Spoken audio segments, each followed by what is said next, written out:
એક યુવાન અને ઘરનો એક મોભ કહેવાય, એક મોભ અત્યારે આખો ભાગી પડ્યો છે, ત્યારે આના ઉપરથી આપણે બધી થોડા ઘણી ચાક સાવચેતી રાખવી હોય તો આજનો આ દુઃખદ ઘટના ઉપરથી ક્યાંક નાના મોટી ક્ષતિઓ હોય એ પણ ક્યાંક ઘરે કે નાના મોટા ચોમાસાના સમયગાળામાં ખૂબ એને સાવચેતી રાખવાની પણ જરૂર છે.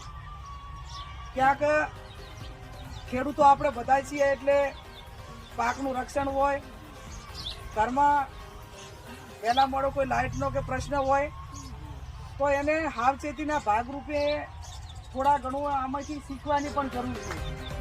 અને શીખવાની જરૂર એટલા માટે છે કે આજે આખો આ પરિવાર અકાળે આખું ઘર અને આપણે બધા મુશ્કેલીમાં મુકાણા, અને જે અમુક બાબતો એના માટે કરીને જેટલી એની સુવિધાઓ છે એટલું જોખમ પણ છે.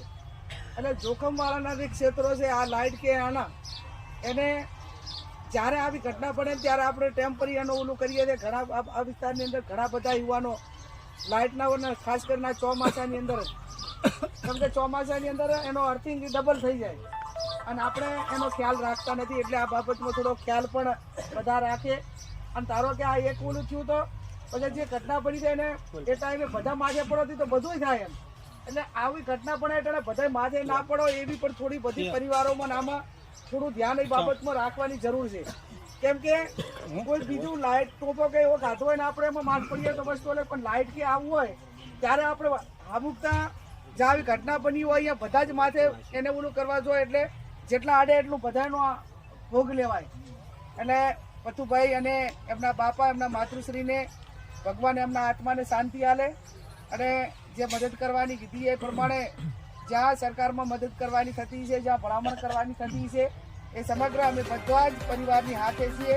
અને અગાવાલાને પણ મારી વિનંતી છે કે જ્યાં પણ આ પરિવારને જરૂર પડે બાળકોને ભણાવવા માટેનું એનું તો પણ અમારા ઉપર ધ્યાન દોરજો. જે મદદ કરવાની થતી છે કરશું. ફરી એમના કુટુંબીજનોને ભગવાન દુઃખ સહન કરવા માટેની શક્તિ આપે એવી ભગવાનને પ્રાર્થના કરી અને હું મારી વાણીને વિરામ આપું છું. ઓમ શાંતિ.